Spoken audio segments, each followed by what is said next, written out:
आरती में जरेला कपूरवानु हो श्री राम लला की। आरती में जरेला कपूरवानु हो श्री राम लला की। आरती में जरेला कपूरवानु हो श्री राम लला की।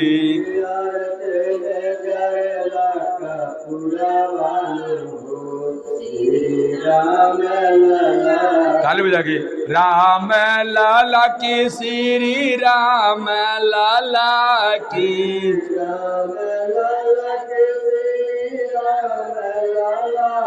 ए राम लाला की श्री राम लाला की।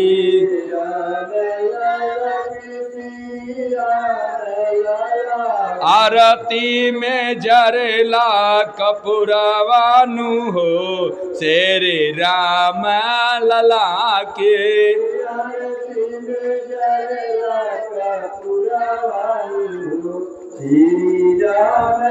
पहला आरती अयोध्या में होला।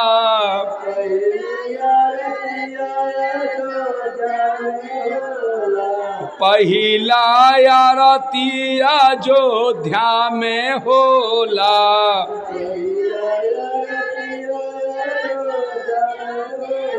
अयोध्या में होला अयोध्या में होला।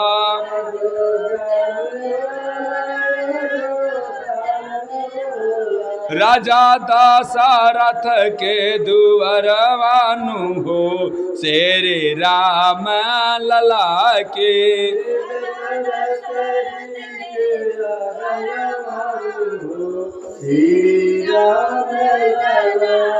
हे राजा दशरथ के दुअरवानु हो श्री राम लला के।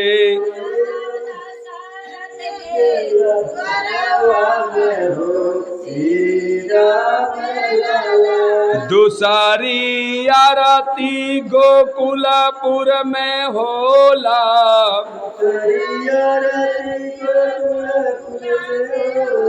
गोकुलपुर में होला गोकुलपुर में होला।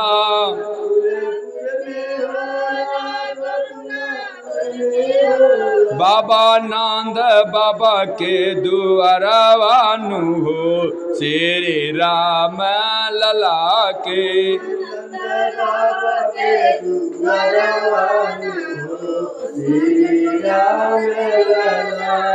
बाबा नंद के दुअरवानु हो श्री राम लला के।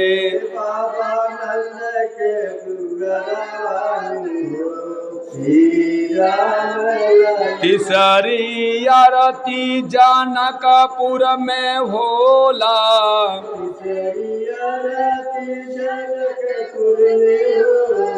जनकपुर में होला मिथिला धाम में होला।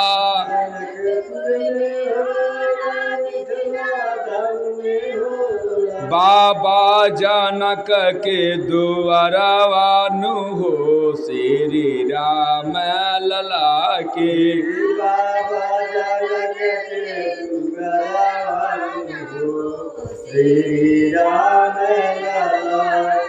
चौथी आरती लंकापुर में होला।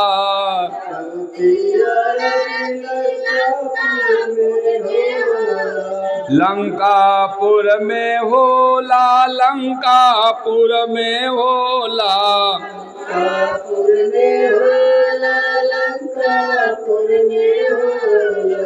बाबा विभीषण के दुअरवानु हो श्री राम लला के।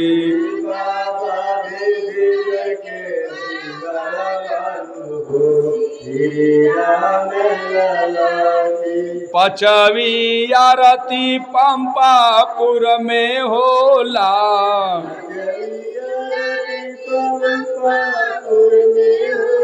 पंपापुर में होला जी, पंपापुर में होला।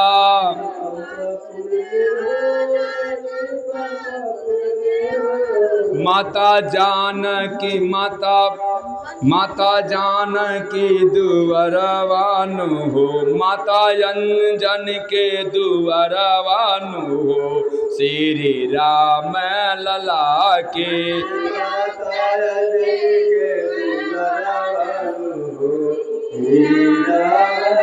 बाबा के सारे नंद के दुअरवानु हो, श्री राम लला के।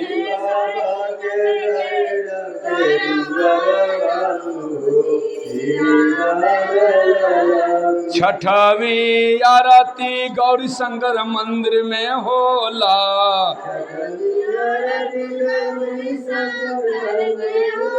गौरी शंकर मंदिर में होला, गौरी शंकर मंदिर में होला।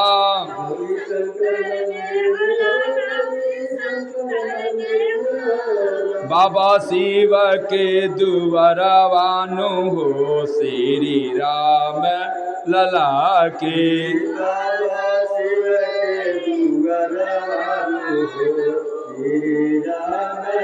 आठवीं आरती लेहड़ा मय स्थनमा होला।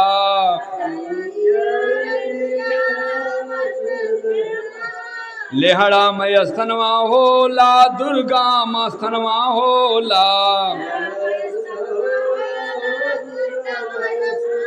देवी मई के भवनियानु हो, श्री राम लला के।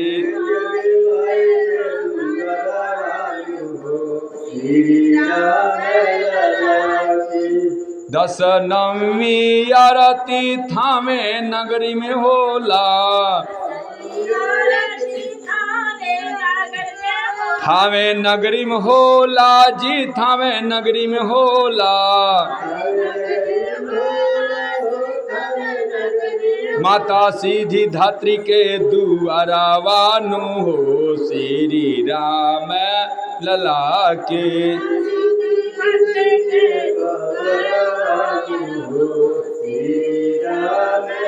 माता सिंह वसनी दुअरवानु हो, श्री राम लला के।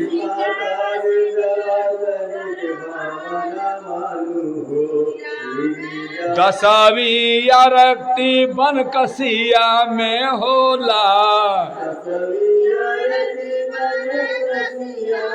बनकसिया में होला जी, बनकसिया में होला।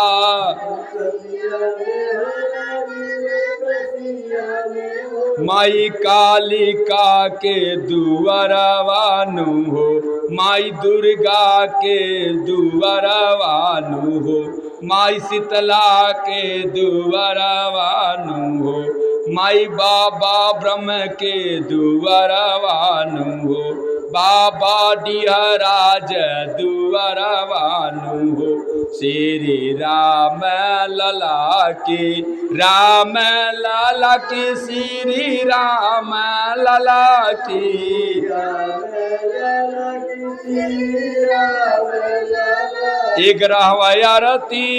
ग्यारहवां आरती ऐसा दूषण बाबा हो करना।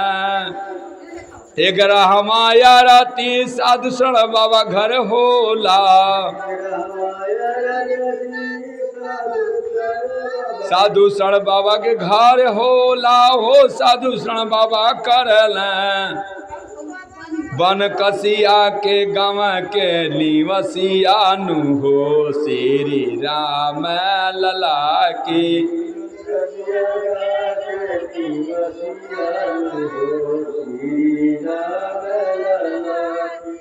हम ते आरती करेली।